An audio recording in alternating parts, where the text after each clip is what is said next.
Hello, everybody. My name is Lewis Lee, and I'm on an outside trip working for Plan and Traffic. And this is my man Ray from Motor Mouth Radio. What's up, Ray? Louis, good to be here again this week. Looking forward to Yes, sir. tonight's guest. Yeah, these weeks come by fast. How did you find this fella?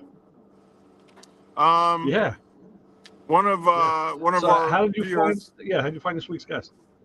yeah, one of our viewers, Keith. He set me up with this guy. Name's Aaron. He's built a couple cars. He built a real nice HHR Chevy. Right. Um, so thought we have him on because I want to promote everybody. I want to promote the celebrities. I want to promote the guy that worked out of his garage. Sure. Try to keep the automotive industry pretty tight. Absolutely, that's the way to do it. Hold on, I think he just entered. Yep, here you go. I'm gonna bring our guest in. That stage. What's up, Aaron? How's it going, guys? Hey, How's Aaron. it going? How are you? Appreciate having Good, me on. good. Appreciate you coming on the show, man, and I admire your work. So we want to hear all about it. Oh, we lost it. Yep. Can you Aaron, hear where are us? you located? What part of the world are you in? I'm in Kenosha, Wisconsin. Oh, okay, cool. So how far was I from you? I'm still in Wisconsin, but my bus broke down. So I'm at the international dealer right now. Look, Because I'm see, at the that's been a dealer. trend with these road trips. It's been a bit of a trend with Lewis. Yeah, I'm learning. I'm learning. Hey, everything's a learning curve, right? Yeah. What town are we in? What town are we in? Chippewa Falls. Chippewa. Oh, yeah, that's that's by Leinenkugel, right? The Leinenkugel Brewery is in Chippewa Falls. Yeah, yeah. We're right. We're about 50 miles from Chippewa Falls. Okay. Wausau. We're in Wausau. Oh, okay. Yeah. So we're at the international dealer. I'm stuck here from overnight. They just get my bus done now. So I might jump off for a minute to go pay the bill before they kick me out. So go Yeah, ahead, no, Ray. I'm in the southeast corner of Wisconsin, so right in the corner. Okay. Southeast. Yeah, we probably passed you because we came from Upper Peninsula, and we're leaving here now, going up to Big Falls, Minnesota, to a car show. My buddy up there, Arco's having a car show, so we're going up there for the weekend. Awesome. I'm on So my I know phone. I'm Keith. trying to. I know Keith is running a little late, and he'll be in with us in a bit. But Aaron, tell us about what you've done with these HHRs because this is all news to me, and I'm dying to hear about it. Well, it kind of started, back when my first HHR was a 2008 panel, just a work vehicle. My dad liked that car and was always borrowing it from me. And one thing led to another. My dad had passed away, and I decided that I wanted to, I wanted to do something that was a good use of my time when I was thinking about him, type thing, something that I could dedicate to him. And he always wanted an HHR. He always talked about getting a red one. So I told my wife, I was like, I think I'm gonna get an HHR and maybe soup it up a little bit, or just a nicer vehicle to drive to and from work. I've got like a 35-40 mile drive to work every day. Oh wow! So I wanted something that was fuel efficient, economical, dependable, but yet still fun to drive. So my second HHR was a vehicle that I started heavily modifying, and one thing led to another, and I started calling that the GMC Hurricane. Put air ride on it, had a whole polished engine bay. I got sponsored by Brom Racing. I put 4 of their seats in the car. I built my own seat brackets, built my own harness bars. And just kind of, I'm not going to say that I pushed the vehicle to a limit or anything, right? Like I wasn't doing anything, or and even to this day, right? Like I'm not doing anything that, you know, nobody else is doing, right? Like I'm not innovating anything. I'm just doing things my way. And, you know, my cars just so happen to kind of take a look of their own. And, you know, I'm definitely proud of them. Right, like the GMC Hurricane was a pretty wild build. Took it to Tail of the Dragon, won best of show in a car show. You know, entered into Slamology, or not Slamology, Slammed Enough. You know, took it to some big shows and had a lot of fun with it. But it got to a point where, so the show that I entered it into, where I won best of show, was right after I finished getting a bunch of my custom parts painted, and you know, it was kind of like the debut of the build, and I won best of show. And I kind of walked away from that car show thinking, man, right, like I'm looking at this vehicle like it's done. I dedicated it to my dad. These people just gave me a best of show, and I was in the atrium of a baseball stadium across from a Lamborghini, you know, and you know, a Lexus on air ride and everything, right? Like I was in a room of giants kind of thing. And I got this HHR and I won best of show with it. And I honestly walked away from it like, man, I feel like there was a lot of things that I could have done differently or done better, you know, pushed myself to a little bit further instead of cutting so many corners. And one thing led to another. I've had 12 HHRs. Oh, wow. Wow. You found that many? 9 of them have been SSs. And, you know, just kind of one thing led to another. I had acquired a 2009 panel SS, which is a pretty rare vehicle, right? GM only made 216 of them in 2009. That's the one with no back windows? That's right. Yeah, no back windows. And of the 216 that were built, 50 of them were a G85 option, which included Brembo brakes, a limited slip diff with a 5-speed manual transmission, F35 transmission, right. GMPP seats. You know, it was just a really fun car to drive. And I drove that car about 13, 14 times when I bought it and put it away in storage, put a cover on it. It's like, I'm not the type of guy that like keeps a car stock. Like all of my cars are somewhat modified. And then thinking about the GMC Hurricane build after I got this best of show, and it was just like, man, one of the biggest things that could have made, in my opinion, that car better was if it was a panel. You know, the GMC Hurricane was a window car, right? Like it had all the windows. I've always liked the panel, so it's like, I'm not going to keep this car sitting in the garage, not getting driven. Pulled the cover off of it, put the GMC Hurricane back to stock, sold it, started modifying the Hurricane V2 is what I've now called that one. And honestly, it right out of the gate, right? Like it was supposed to just be swapping all the parts onto that car and kind of being good with it. But as soon as I got it in the garage, I bought myself a new welder and felt like that welder made me look like a much better welder than I actually am. They do. Right. They do. Yeah, right. So I just kind of went to town on it, right? I started drawing a little stick figure on all the blue tape that I put on my car, right? Like over the antenna, over the taillights, over the gas door. And on that stick figure, I just had like a little word bubble. It's like, you might as well shave this too, right? Like I'm in the garage doing it myself.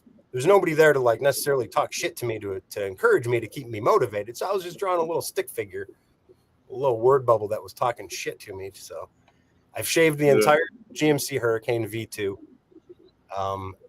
Everything that made it a 1 of 50 vehicle, I've since modified, right? Like that is now going to have a Buick F46 speed. I've shaved the taillights on it. I put 99 Cadillac DeVille taillights in it. Cut the roof out of it. and put a Mini Cooper panoramic glass roof in it. Oh, nice. And a 4-inch wide body on it. So I'm doing widening with OEM sheet metal. So I'm widening it 2 inches on each side, kind of like overlapping the front fenders, cutting out the lower one, and kind of creating like a nice brake duct through there. And the rear's just got just a real thick in the hips look. I like it. Yeah, it does look pretty sweet. Yeah, the HHR's got exaggerated fenders right out of the gate. So to widen them 2 inches and just, I'm keeping all of the body lines, from a side profile, all the body lines are staying where they're at. I'm just bringing everything out 2 inches. So it's flattening all the curves and just over exaggerating the already exaggerated body lines. So I think it's pretty cool. So yeah, it looks good. What motor is it having? It's got the LNF, so it's a turbo 2.0. Okay, run pretty good.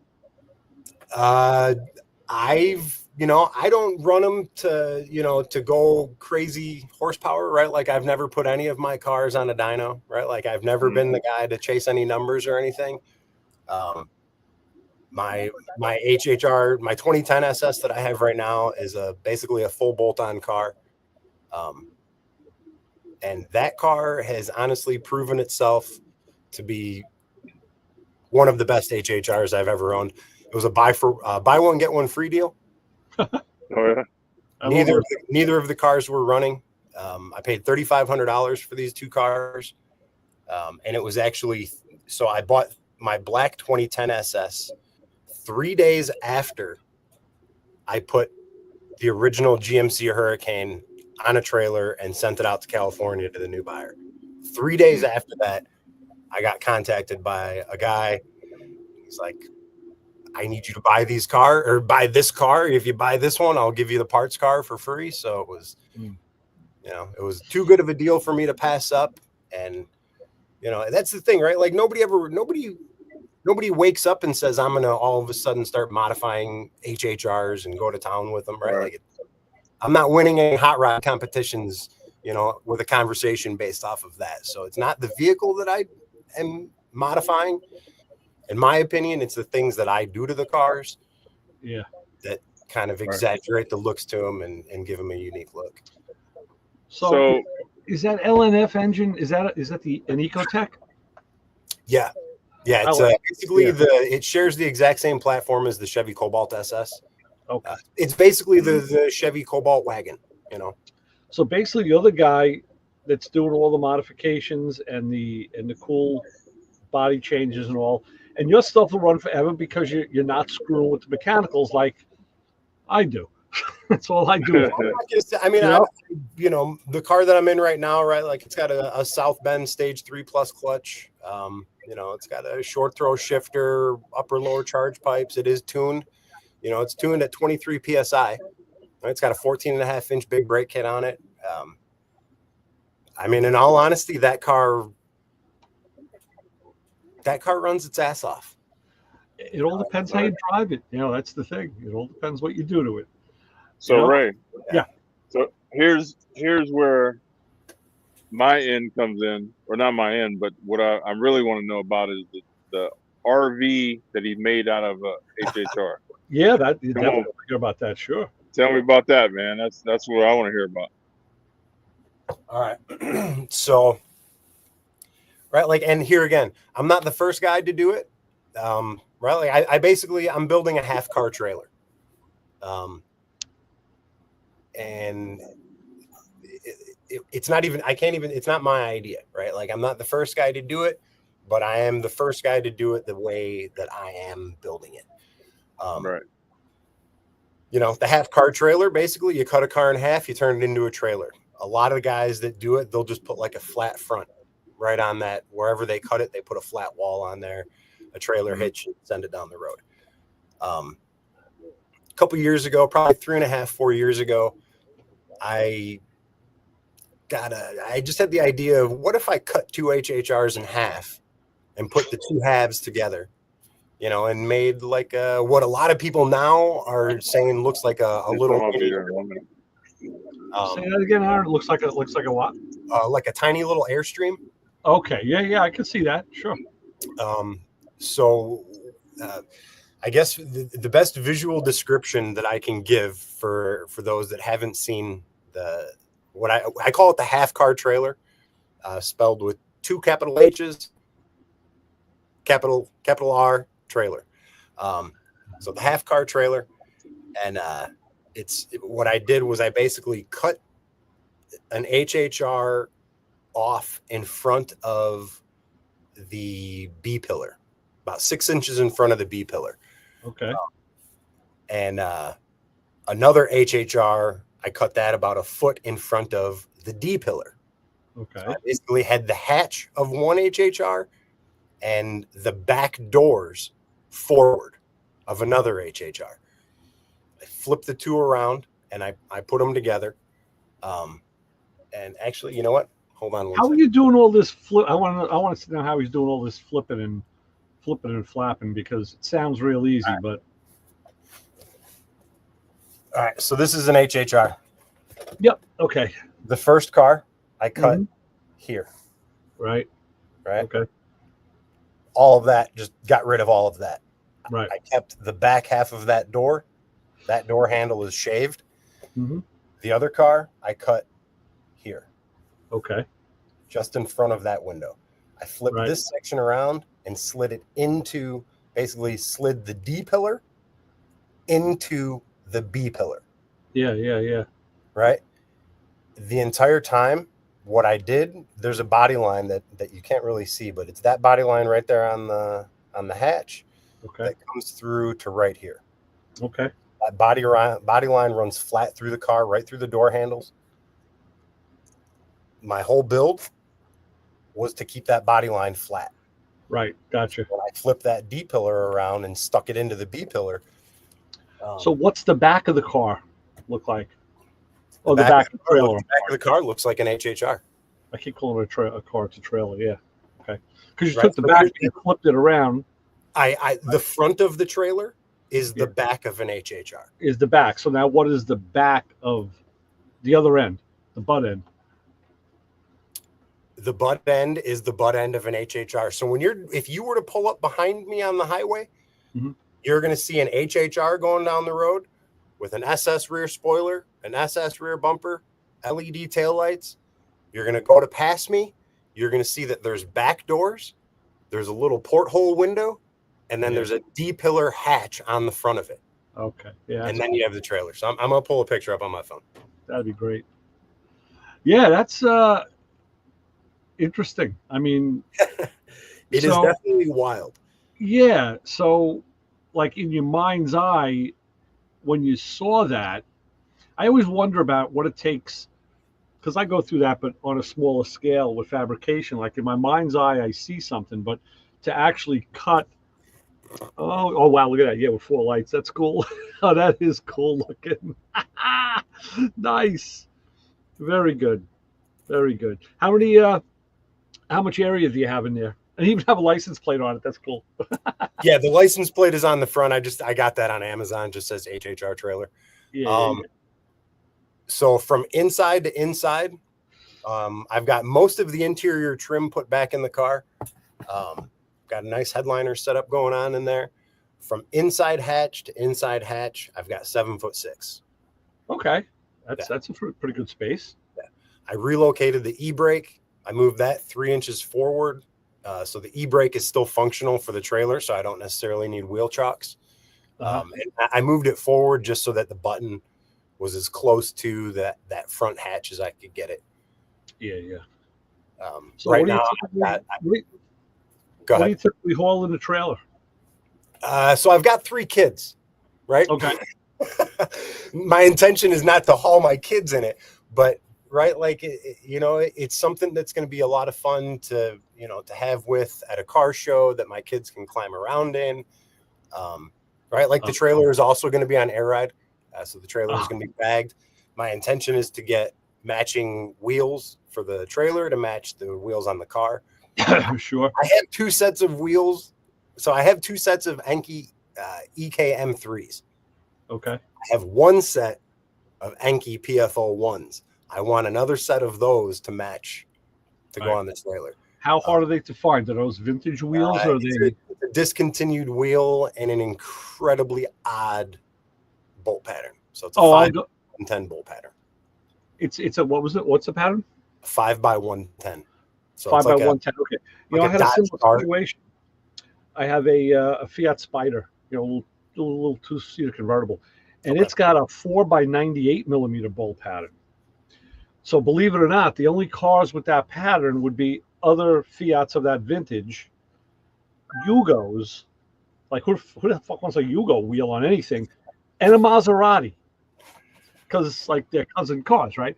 So I actually have a set of Maserati bi-turbo wheels on my car that I got used, and they're super light. I mean, it's like a super light alloy. They used a hardened metal insert for the lugs so that they don't go all up the aluminum. Really well made wheels, and I got them pretty cheap. But yeah, of all things, they were from Maserati because again, I was looking at Panasports and all sorts of other wheels, and they're remaking some of them now, but they get a lot of money. Oh man, they're expensive. You know, so yeah, I sympathize you. How do I flip my screen around? My screen is backwards. How do you do that? Yeah, there is a. Let me see here. If I go, there is a thing to do that. I've seen that in the past. Spotlight layout? No. You know what? I haven't seen that thing in so long. I don't remember. Maybe it's in settings here at the bottom. Show resolution, display information, shift video. No. Automatically add. No. It's not under settings. General camera. Maybe under the camera setting. If you open settings at the bottom of the screen, I got it. That is over to camera. Me. That is all me. Yeah. That's awesome. Yeah. That's awesome. it. So, yeah. All right. You know what? I see some of the boys here. So The boys are here. Let's. Keith, what's up, man? What's up, Aaron? What's going on, dude? Oh, there's Jim. Hello, y'all. And there's Brian. Guys. Aaron's the only other guy that likes HHRs. Well, that's okay. He's probably the only other guy that likes you. That's probably true too. Yeah, so that's okay. Yep. So Keith, how did you guys meet and get together? Just on the HHR boards, and then I saw all the stuff he was doing. Okay. And you know, I have, you know, similar. I did similar things. Like my HHR is just. It's completely stock motor-wise, put an air intake on it. That's about it. And I lowered it, but engine-wise, and then I lowered it, put Cobalt SS wheels. Not going as crazy as Aaron, but that used to be my daily driver just to cruise around. And you guys know I have a ton of other cars to mess with, so. Sure. So what'll it take for you to do something a little crazy like that?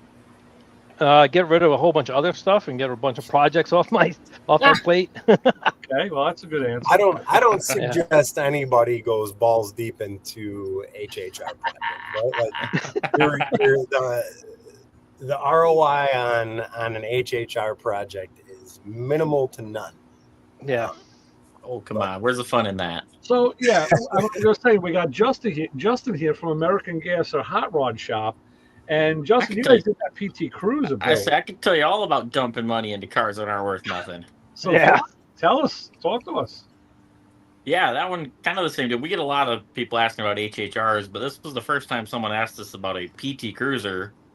And this elderly couple, I think the lady that owned the car was 72, and she bought it brand new, loved it, but the car was getting to the point where had high miles, had some problems. She didn't want to get rid of it.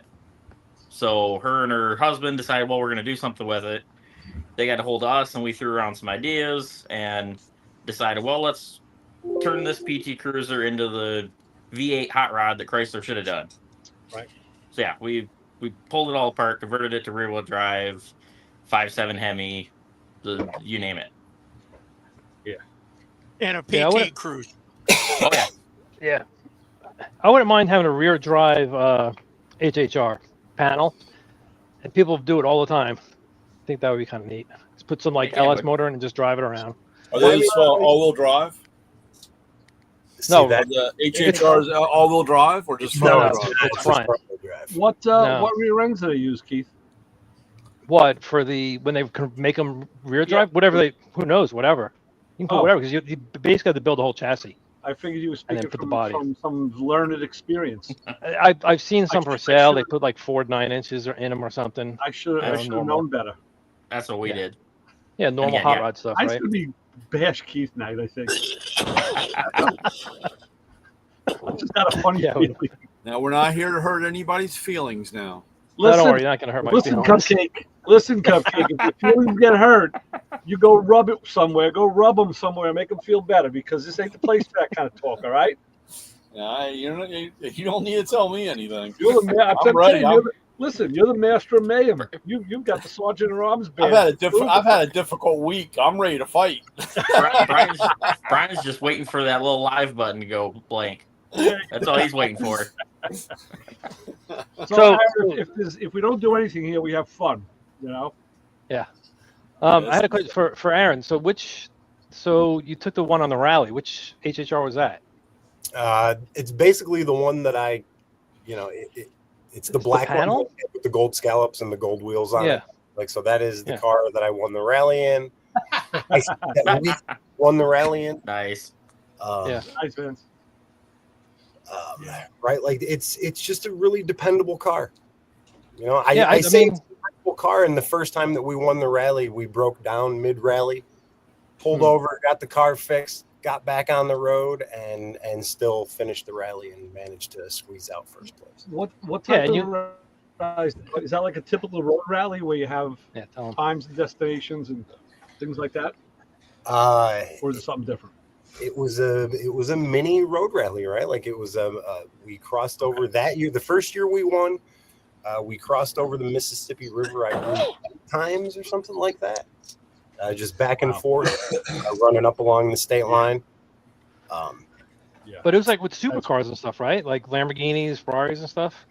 It definitely started that way, right? The first year we ran in the rally, there was 75 cars, everything from Lamborghinis to Ferraris to like GT40s, right? Like there was just a list of cars. That was 4 states, I believe. We crossed into 4 states in that rally. 75 cars. We finished in 24th place, and that was my first time driving in a rally. Same co-pilot every year. The first year we did the rally, we brought a British friend of ours who was also into HHRs, but he was a photographer. So and in the rally, we could pay to have a third person in the car. So whether it was for navigation, entertainment, whatever, right? Like so we paid for that third person. He was supposed to be taking pictures and like documenting the whole thing. My co-pilot got some kind of fucking food poisoning the night before, and he was absolutely down and out, right? Like he's lucky we didn't leave him at the second checkpoint. Absolutely worthless in the passenger seat. So he ended up getting into the back seat, throwing up in the car in a to-go cereal container for the next 6 or 7 hours, while my British friend, who was then yelling the instructions to me with a British accent, right? I couldn't understand half of what he was saying, right? We finished 24th in that rally. That's pretty good. Came back the next year, finished in 18th place. I forget how many cars there were. Every year there's been fewer and fewer cars. So 75 cars the first year. We came in 24th place. We came back. We came in 18th place. Came back our third year. We came in 10th place. Our fourth year, we came back and finished in first place. The same year that we broke down in the rally. It was a really, really good story, right? Like, yeah. You know, I mean, it was at the end of the day, it was me and my 2 best friends in a $3,500 buy one, get one free HHR SS, right? Neither of them were running when I got both of them. This car didn't have a front bumper on it, right? Like got the car up and running. And what happened in the car, I blew a charge pipe. So I blew a charge pipe on my right off the intercooler, and it was a connection that I couldn't see looking down into the car. So there was nothing we could do about it. We didn't see it at the time. You know, we're looking to finish the rally. So we just disconnected the mass airflow sensor and basically drove a non-turbo, slower than dog piss Slower HHR. than my car. Yeah. We were just able to simply make times. Yeah. Well, And I was hit going to that say, you belt. know, What's that?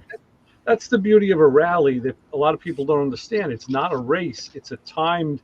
You have to do it in a certain amount Yeah, of it's a time. points-based rally, and your points are based on. And that's why you could be in a Maserati, or, you know, I did a bunch of them in my Fiat, but my first Fiat that I had, it doesn't matter what you're driving. You can Right. do it in a freaking Volkswagen Bug. It doesn't matter. Right. Yeah, and that's the thing. Like, we came in there with this $3,500 car up against some pretty big hitters, and you know, there was a lot of debate the first year that we won. You know, there was, you know, and I'm kind of like the type of guy where it's like, all right, well, you know, if you have doubts about the first time we did it, we'll come back and we'll do it again.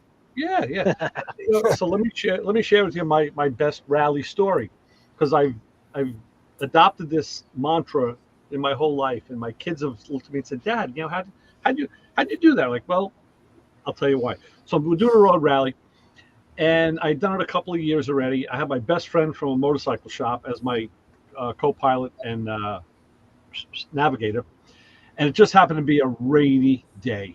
So we're in this parking lot, a couple hundred cars in the rain. They give the drivers meeting. Everybody wants to get going, and there's guys there with like T-buckets and dune buggies and cars with no roofs, and they're like, they are getting soaking wet. So, I mean, I have a convertible, and it's going to leak anyway, but at least we stayed predominantly dry. So we're in this pack of cars, and there should have been somebody at the end letting people go in staged times, kind of in groups. And they weren't even coming out to do it. So we were on our own pretty much. And, just bounced the pill. All right. And it was like kind of uncontrolled chaos. Like everybody at the mall coming down together to get out one driveway. So my friend says to me, hold on. I went this way. He says, hold on. He says, I'll tell you what. He goes, let me get my poncho. He goes, you know, just follow the group up. He goes, watch me for cues, and we're gonna go. I'm like, okay, went that way. So he's ferrying people out. He's moving people out of the parking lot. And as he sees me getting closer, he's like moving that car, then he's moving me. Another car moving me. So he's slowly moving me quicker to the front. I get up to where he is. He jumps in the car. He says, hit it. Let's get out of here. I'm like, okay. Boom. I said, what the hell just happened? He said, well, that's the rule. He goes, nobody was in charge, so take charge. He says, everybody followed my lead, right? They all did what I said.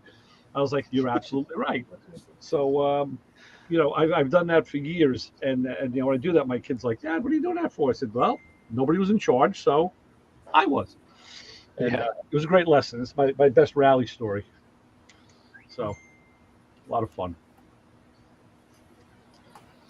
Yeah, when we came back the second year, it was a lot of that too, right? Like, it was my two best friends, you know, and at that point it was kind of, you know, we felt very confident in how we'd been doing the rally, right? Like they created a game, and we figured out exactly how to play the game, what to do, you know, and by all means, to their credit, they took all liability out of you know, themselves. By just creating this point system, and they intentionally created some checkpoints that shouldn't have been attainable. Oh yeah, right. Like there were, you know, a photo bonus that you had to drive past the checkpoint and then come back to actually make that checkpoint. So it was, you know, I remember in one of these rallies there was a checkpoint that was, it was like you had to go to look for it was like, look for the Guarino, then you turn right. That's my last name. I'm like, who's fucking with me? Like, what the hell? I said, I know some of the guys. I mean, I don't know intimately who was doing this, but I said somebody had to be screwing around. I wonder if they did that with everybody, put their own name. But no, there happened to be a law office out there with the same name on the sign. It was a road sign. It was a building sign. But it had me guess, and I was like, "Oh man, this is where we get screwed." But no, it was actually an easy one. So yeah, you can have a lot of fun. But, so how many do you have of the HHRs? I mean, you said you had a handful. You had 27 or 19 or all 50 that were ever made or whatever. But how many do you have left? I scrolled through your Instagram, and are you, the one that you were talking about? Where was that? The silver one? It was a silver one that looks like a panel truck. Okay, so the silver panel, that was my very first HHR. That was HHR number 1. I've had 12. Currently, at the moment, I have the black one with the gold stripes that's on air ride, full bolt-on car, big brakes, 23 pounds of boost in that car. So I have that one. I have my GMC Hurricane, which is the 2009 Panel SS. I have the half car trailer, so that's 2.5. And then me and a buddy of mine, Joe Hutchcraft, we actually bought back a car that I previously sold. So we bought that. I don't know if I can count the same car as number 13. So wait a minute. You just back up a bit. Joe Hutchcraft is with Aaron Hunzinger. Those names are like too unique to really be in the same place at the same time, let alone a road rally. So it sounds like you have like 3 or 4. So so the one that you bought, the one that you bought with your buddy stays at his house because the wife said no more, or do you have actually access to it? It's actually at his house. Both of our wives are very accepting of all of this absolute nonsense. Good question, good point, right? I got no. Is he a anybody else friend? And it's just a storage unit? I mean, I'm just joking. That's a good idea. Don't listen to me. So Aaron, does anybody else drive the panel HHR? So the panel, it's just a pain in the ass. The GMC Hurricane V2 has been in my garage on blocks, getting this. It's had no suspension in it for going on 2.5 years now. Right. But you've had the other panel, the silver one, right? I sold the silver one a long time ago. I sold that. Did anybody else drive it? And they complain about it? Like I don't want to drive this Oh, thing? my wife hated it. My wife doesn't like any of my HHRs, right? Yeah, like, we're on the same page. All right. Like of the 12 that I've owned, I've owned 2 or 3 automatics. The one that we just bought back is an automatic. Right? Like, and the first automatic that I bought thinking that my wife would want to drive it, to get groceries or whatever. She's like, not a chance in hell. She's like, I'm not driving that piece of shit. Oh. Well, the problem that my wife has, and sometimes I have it, because the panel, you can't see crap. You have this tiny window. Yes. There's so many blind spots. Yeah, no, it is definitely a very unique vehicle, right? It's got a very claustrophobic feel. Yeah, and when I first got it, I almost nailed into someone on the right side like 2 times. I'm like, oh, let me get over. I hear a horn go. I'm like, oh, sorry. If you don't have blind spot mirrors on your panel HHR, right? Like you're a I don't. That kind of sounds like driving my FJ Cruiser. It's the same thing. I got my A pills. I've lost people in my A pills. Oh, I've done that too. Yeah. That's how big they are, and in the back, it's a terrible blind spot. But the HHR is a great car. You pull up to a stoplight, and you can't see the stoplight. You go, oh shoot. That too, because I'm very right. I feel like I'm in a 55 so Nomad short. because the roof is so low. I got to be about 10 feet back to see the light. Same thing.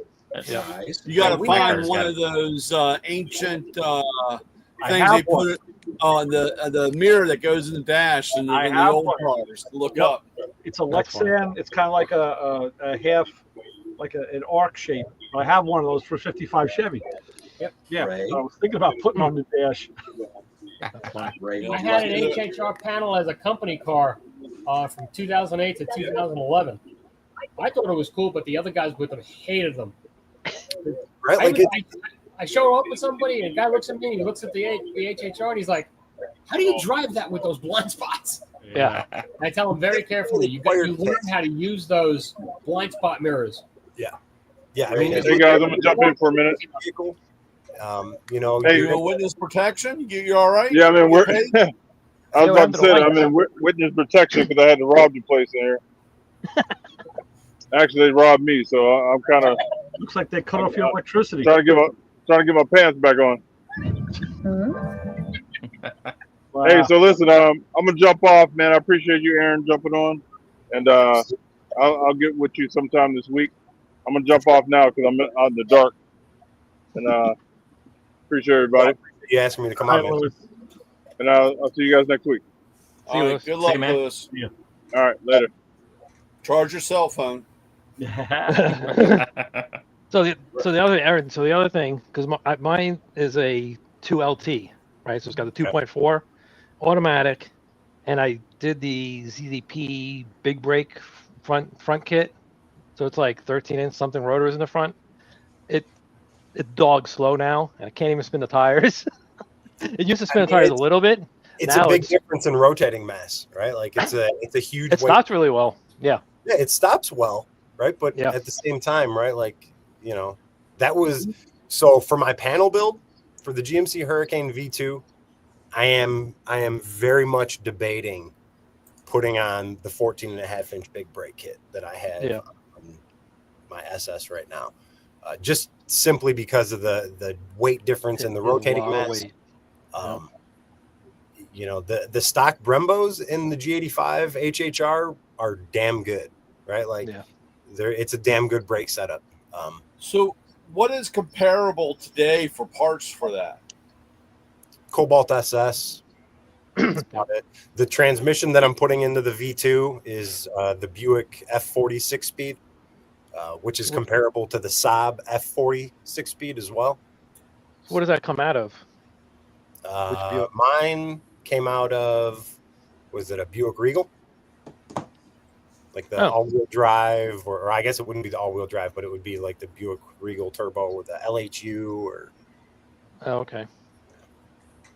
Hey Keith, you want So, a tip? is there problems finding parts, or are there just nobody wants them, so there's enough in the junkyard?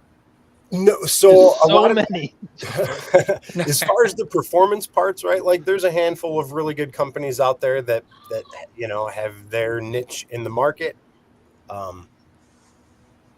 You know, and of the 12 that I've owned, right? Like I've acquired all of the performance parts that I'll need to build any of the cars that I plan on building. Those parts that I don't have, I know who to call for what. But a lot of times, to be completely honest with you, that's kind of the thing, right? Like, it's the parts that I've made for my cars that has made my cars stand out. Right? Like, I built the fiberglass spoiler just because I didn't like the stock SS spoiler. Thought it looked good. Drove out to Tail of the Dragon, drove back, came back, and found that it was cracked. Right, so that was my first time ever attempting fiberglass. So I was like, well, obviously my skills at doing fiberglass are lacking. Right, but I feel like I'm a pretty good welder. So I made a second spoiler, and I made this one out of steel. And, you know, it's fairly lightweight considering how big it is, but it comes off the roof of the car 15 inches. And, right, like it sounds drastic, and visually it is drastic, but, right, like I kept the body lines all true with the car. Like I put a roll pan on it, so I took the stock bumper off, and you know, I shaved the hatch, built this spoiler. I built my hood. I took a GMC Yukon Denali cowl hood that we found in the junkyard. I cut that cowl hood section off, and then I shortened it 8 inches, and molded that. You know, welded that into an HHR hood. Cut the underside out of it. Right, it's fully functional. I relocated my boost gauge into the cowl, so that's kind of center mass driving down the road. My boost gauge is centered in the cowl. So that's pretty cool. That's one of my favorite little details of the car.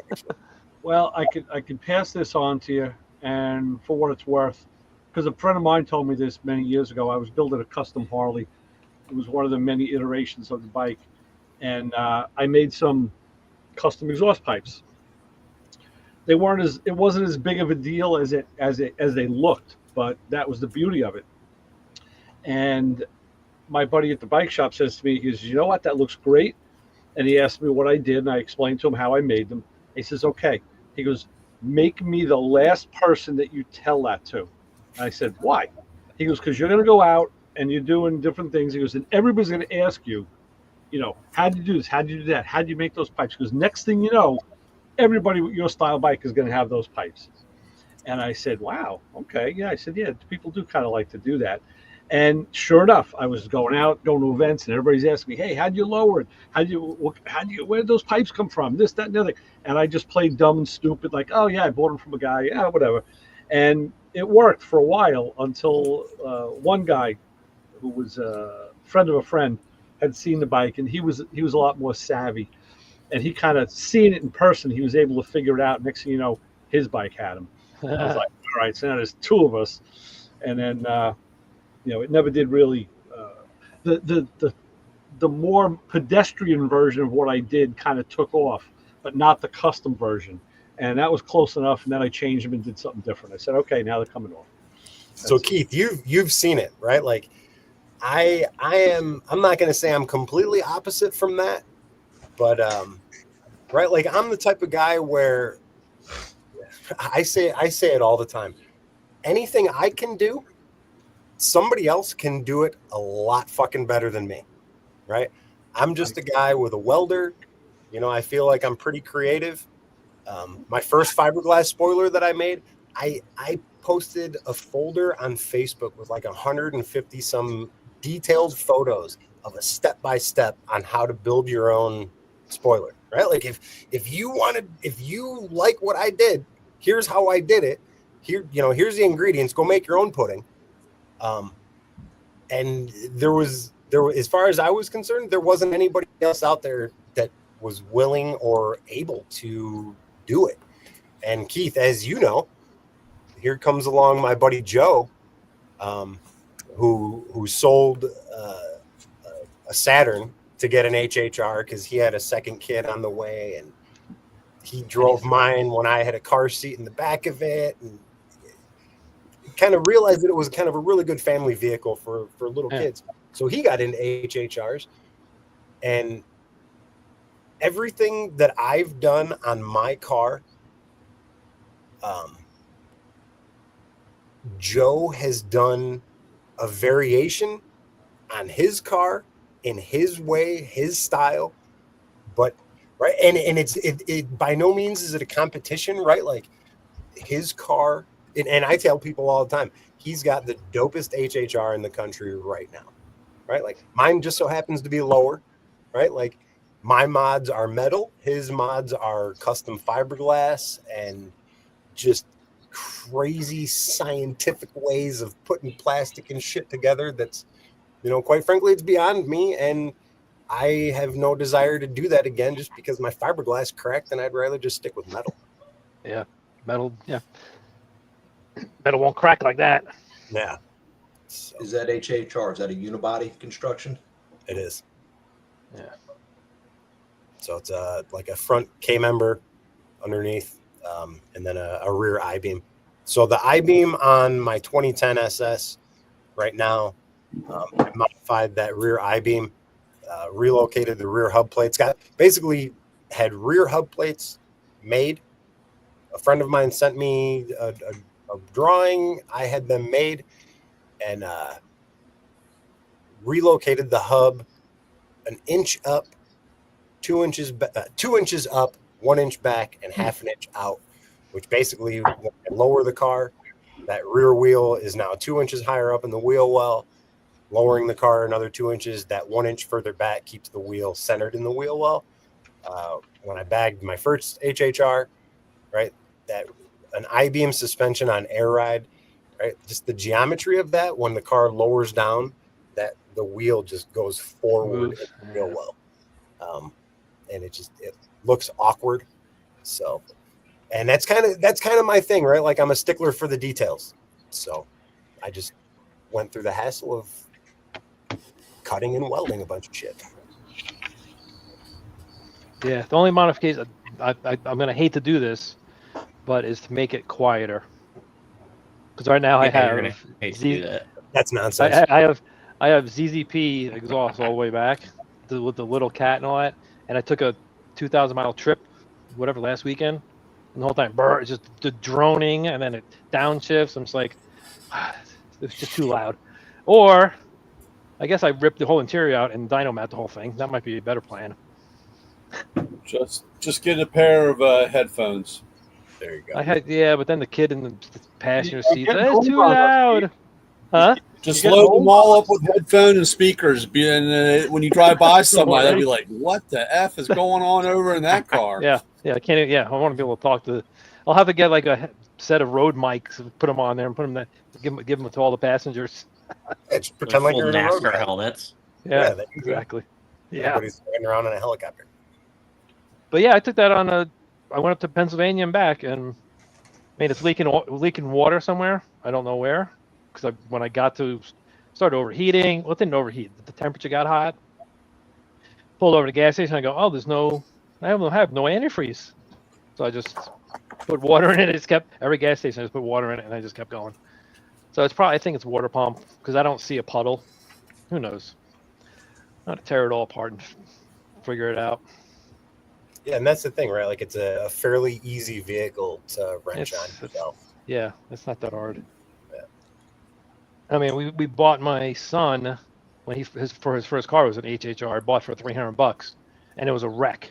Interior was ruined. The guy couldn't figure out how to get the window up. The window was like half down. He's like, I don't know what to do. And I replaced a regulator.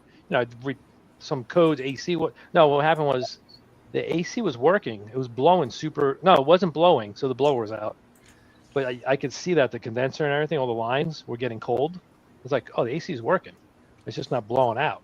So I said, look, there's no AC. So that's how I got it for $300. And then I just built it up from there. And I think we spent probably $1,500 getting it to where he could drive around. And then he flipped it. But that's a different story. Yeah, for the SS, in the owner's manual of an SS, it's basically GM required maintenance to do the timing chains. Yeah, I haven't done that yet. So that's kind of one of the things too, right? Like, if you know what you're buying, you find a high mileage HHR that needs, timing, or you buy an HHR that just needs a motor, and you bought an HHR a couple of years ago and you pulled the motor out of it, and it's like, shit. Yeah. Couple mountains out of mouth shit, really. Yep. Yeah, so that's what I'm going to do, the timing chain, water pump, and I'm going to do all that stuff. Change thermostat, because I haven't touched any of that stuff. I've had that car for 6 years, I think. Something like that. So has anybody else been having trouble with parts, acquiring the correct parts, or getting the wrong parts? Or I've been in like parts hell. I just had to send back. Well, that's what happened to Lewis. Yeah, that's why. I'm not sure what his last problem was, but I had all that problems with the rag joints, all the Borgs and stuff. Now I ordered that. I found this really cool ABS plastic fan shroud with a 16-inch brushless fan mounted in it from this place called DeWitt's. They're a very good company. And I called them to verify, because they showed it on a cross-flow radiator. I have a top and bottom tank. And I talked to the guy, and he says, yeah, it should fit. He goes, it's close enough. Yeah, I think you'll be good. $750, so, and another $350 for the controller. So I ordered it. It came in. And now that I'm waiting for, what am I waiting for? Oh, I had problems with my seat brackets again. I sent them back to actually OPG, because they were all fucked up. So I said, okay, let me pull the radiator out of the car and fit this fan. It ain't fitting to the radiator. So I called them back. I called the company. I bought it from Summit. I called them back, and they said, guy says, oh, yeah, it won't fit on that radiator. It's made for a crossflow. I said, well, listen. He goes, yeah, you really got to check that stuff before you order. I'm like, whoa, wait a minute. I said, I did check. He said, well, who'd you check with? You bought it from Summit. I said, I called you guys. who I talked to. I said, I'm not at my desk. I don't have my notes. I said, but someone on your end told me that it would work because it's considered universal. And I said, I'm telling you that, it's not. So he said, okay, this was yesterday. He says, I'll have to get John, who's our good tech. I'll have him call you in the morning. Okay. Well, John didn't call me, so I called him today and explained the problem. And he says, oh yeah, well, that's not going to fit. It's, it's not going to work. So, well, I can tell you that. I said, what are we going to do about it? I said, do you have some brackets, something I can facilitate to make this work? Because I really want to use this style fan and I like the shroud. And he said, yeah, no, I don't think so. He says, we could probably make something like custom to fit. I was like, well, why didn't you guys tell me that the first time? I would have done that the first time. So now it came down to calling Summit again, get a return authorization, print it, go to UPS, send the fan back. Trying to do all of this because I'm leaving in the morning for the South again, and I want to get all this shit off my plate, at least, so everything can be in transit. And I've had nothing but trouble like that recently, and I don't know. Starting to think it's just me, but that's why I asked if anybody else had the same issues. No, it's terrible. I mean, No, just stock parts. Seems easy to get. Just everything in general. I mean, parts. I mean, my body shop. I mean, I was in the shop yesterday talking to the shop owner, and I was like, man, you guys were that busy? Because the table's filled with parts. I mean, we're talking like one of those, folding opening tables that are like 8.5 feet long. Yeah. And he's sitting there and it's got filled, and he's like, no, those are all the new parts that have to go back because they didn't fit the car. Yeah. And he goes, I'm tired of this. He says, it is nothing. It's the new way.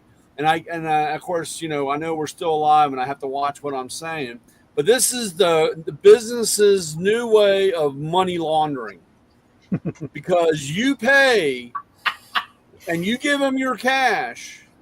They ain't giving you cash back. I'll tell you right now, playing around with credits and we'll send you this and we'll send you that. And they go, we have this one that'll fit, but it's $10 more. And you say, okay, it don't fit. I mean, you got so much money tied up. You know what? You're right. I'm telling you, it's the new money laundering. It's now. Summit owes me about $1,000 between the seat brackets, the 2 rag joints that were $100 a pop, and no, actually it's more. And the fan was $750, so $750, $950. Yeah, it's over. It's probably about $1,100, almost $1,200 now that I've returned. That's like your that broken tool that you sent back to me. Thank you, Ray. I got it. That's and I know it's only $695. That's my cost. The $695. And I told him, I said, these things need to be exchanged for value. I send you a broken, you send me a new one. Oh, well, bookkeeping wise and counting and blah, blah, blah. No. I order 15 or 20 of those, in a month. That's, 120, $150 that I put out, and I got to wait 4 or 5 months for a credit. Yeah. I said, I'm glad I'm keeping your lights on while my lights are off. Right. But it's a new money. It's a criminal. There's no reason for that company to have your money like that. I wrote them a nice, OPG. I wrote them a nice little letter that I sent in. And I said, hey, you know what? I said, I need you guys. I said, this stuff is wrong. I told them, I talked to the seat manufacturer. I said, they pulled up diagrams and we compared notes about dimensions. I said, the dimensions are wrong. I said, I already had to modify the brackets the first time because of the length of the tubes. I said, I had no problem doing that. I said, but now they don't fit the floor. I said, and I'm looking at the bare floor. I said, it's an unmodified bare floor. So this thing hasn't had panels put in it. No one's done janky, any kind of janky work or anything. It's an original, good floor. I said, and now I can't use the car because I can't put seats in it. So I'd like you to, take care of this ASAP. That probably means they're going to stick it at the bottom of the pile, and maybe next February I'm going to make my own damn brackets. Brian, why do you Oh, think yeah. Well, how I'm do you going have to to anyway? repair the fuel tank on my 66 instead of buying a replacement? What's the matter, Vince? You got to you got to do I, what? I, well, I've got to repair. I've got a hole in the side of my fuel tank that's probably about half the size of my fist, Okay. and Just weld it up. well, I've got a. This thing had gas in this thing since the 70s. I Oh, bet. so you would be 80s, so, fine. yeah, I'm sure I could weld it up. Plus, I've got a bottom sump and some other stuff. So I was digging around and I found a company who will repair factory tanks, and they'll modify stuff like that. So, but I can go to Mac or one of the other or aftermarket suppliers and buy one. Do you think I'm going to?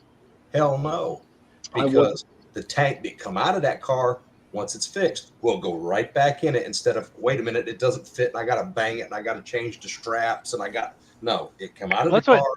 It's going back in the car once it's repaired. Yeah, on my 53, I just took dimensions of what the original tank was. I'm like measured it and looked, and I just bought some replacement eBay tank and put it up there. I was like, oh, all right. And besides the hose rotting away from it sitting for a couple, I mean, the thing probably sat for 6 years, and the rubber hose. Was that another steel tank? It was a steel tank, yeah. Is But that car still running? the car still runs, yeah. Well, I don't know. It's been a while. It's been a couple I'm months. sure since the I started that thing. ethanol has ate the coating out of that metal tank. So, And that ethanol's probably what killed probably it. but did. being carbureted, you could burn. If I was injected, you'd have all kinds of No, problems. I Back in the, I have the LS motor in that thing in my 53. In the A liver Buick. scraper. oh, well, I'll run on piss. Yeah, anyway. well, I'll tell you this, Vince. The LS motor. with the number LS of, runs on anything.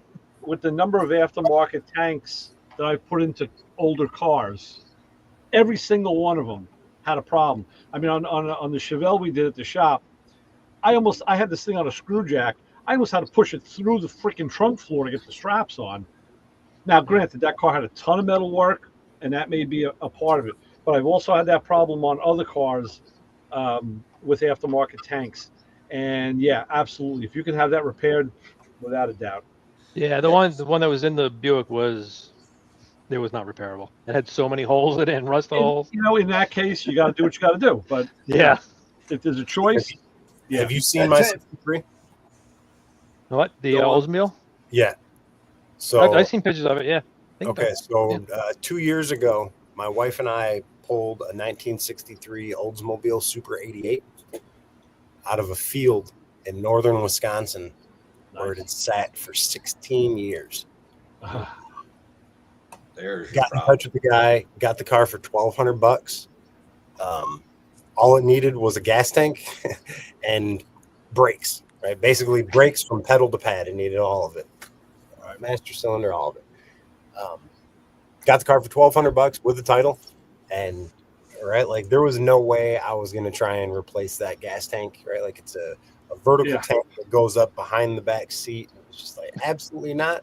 Pull that thing out of there, and I ordered a 15-gallon fuel cell on fucking eBay. Right, it was delivered in 4 days. I think it even came with a dent in it. And, right, my buddy bolted it in the car, right, like he did the brakes, and he had the car for about a year and a half. I got the car back. The first time I drove it during the day was to take my kids, my two boys, to the last day of school this past. Cool. Yeah, That's cool. Very good. $1,200, easiest $1,200 I've ever spent. Yeah, on stuff like that, like a gas tank, you know, as long as it, like on the Mustang and a lot of cars, it's part of the structure or it's part of the floor. Right. You know, if it bolts up underneath, I did the same thing with my Audi. You know, when I got that thing running, the gas tank was so bad, and it you know, it was bad. I did the same thing. I just ordered a fuel cell, eBay special. Mine didn't come dented. It was all good, and you know, I made a bracket for it and strap, and then I think I found a hat to go over the top, you know, where you would put fuel in, and it was at the right angle. So all I had to do was cut the filler tank. Yeah, I saw that. Yep.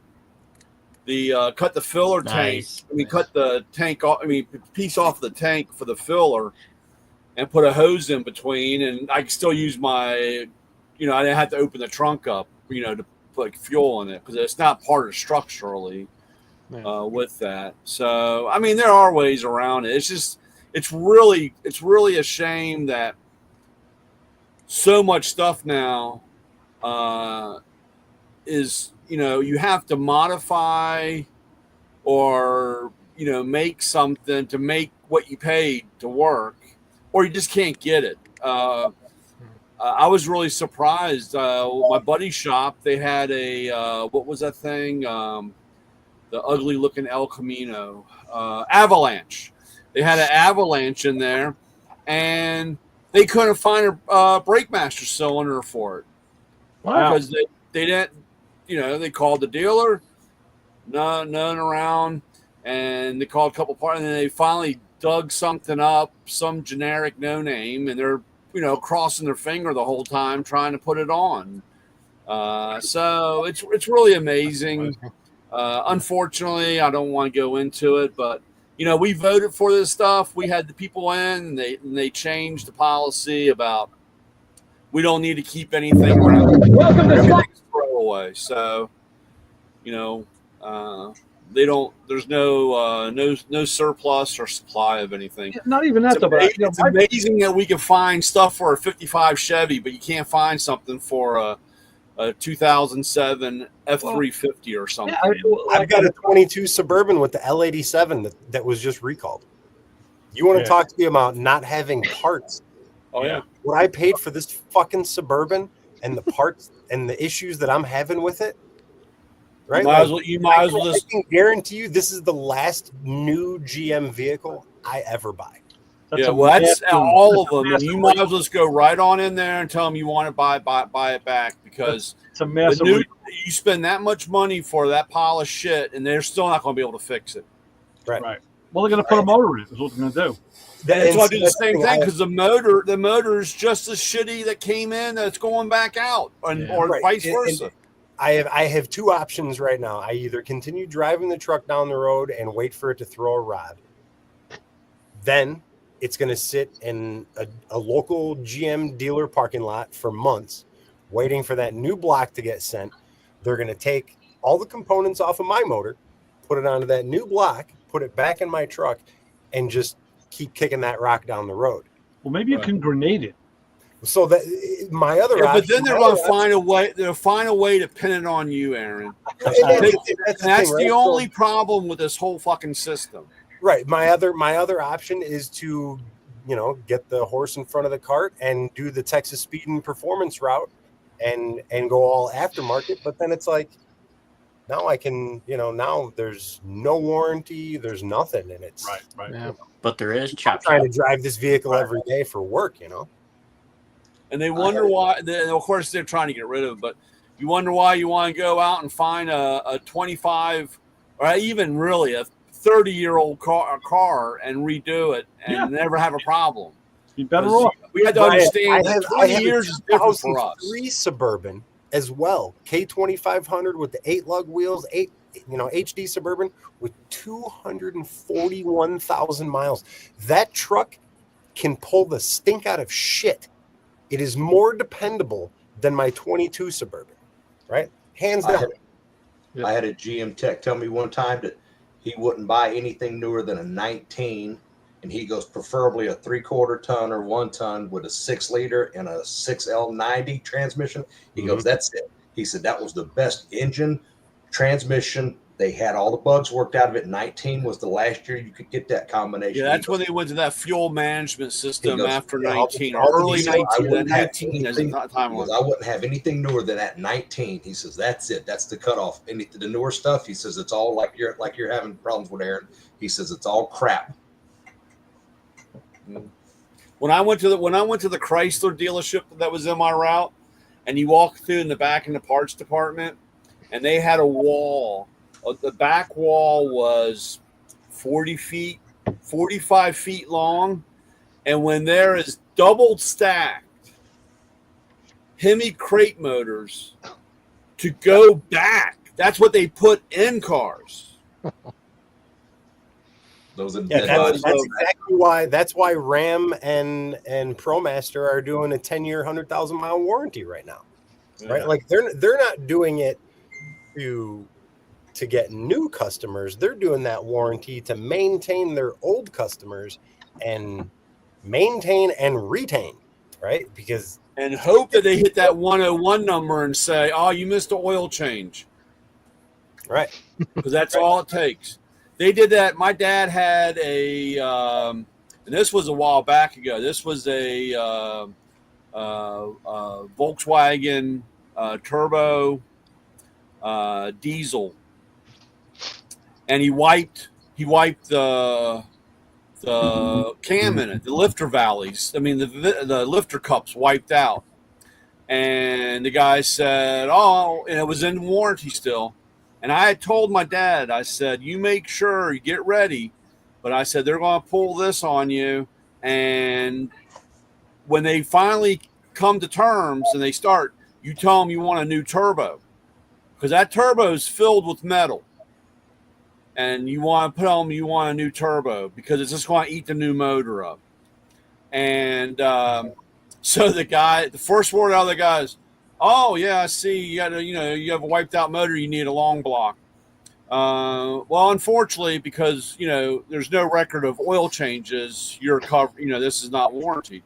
And my dad said, he laid it on the desk. He said, "Every service has been done by you." Oh. And they said, "Oh, well, we need to double check this." And of course, his records are now missing. And he goes, "Well, here's my copy." And so they beat around the bush. They put a motor in, and he goes, "You got to put a turbo on it." And then he goes, "No, there's nothing wrong with your turbo." Because it's filled with oil. I mean, it's filled from oil from the old motor, which is filled with metal. So either you replace the turbo, or I'm not picking the car up. And they went round and round, didn't put a turbo on. So my dad got in the car, drove it right around to the front, and the guy comes out and says, "Hey, what are you going to do today?" He goes, "I'd like to trade this car in, and I'll take that one over there." And I know the cooler, the cooler and the turbo was filled with metal. And like I said, they just, like you said, kicking that can down the road, trying to retain that person. And as soon as you hit that one moment, they're going to nail you because you didn't do something. And they're building nothing but garbage. Yeah. Nothing but garbage. They had that same setup in the heavy duty world, Ray. Freightliner, a couple years, or I should say, Detroit Diesel is owned by Freightliner, and someone in their design engineer program decided, you know what, we're going to take all of the crap that's involved with regen, emissions, all this crap for these diesel engines, and we're going to put it in one location, aka a one box. You got a pipe in, a pipe out, sensors where they plug in, and it's welded closed. Oh, great. So you can't mess with it. When one of those one boxes dies, it's $13,000 across the counter. Wow. Right about the time if you remember when I was on the road, right before the Chinese flu, I got stuck in Vegas, Freightliner of Vegas. They were doing some work on the truck. They had a backlot that was slap full of trucks. You know what they were waiting on? Emissions controls, emission modules, and one boxes. They were double stacked, like you said, front nose to back, full of tractors, brand new. They're all under warranty. And the problem, what they did with their software on those is you could drive it so far and it would derate. And if you kept driving, it would go into limp mode. And then it would not come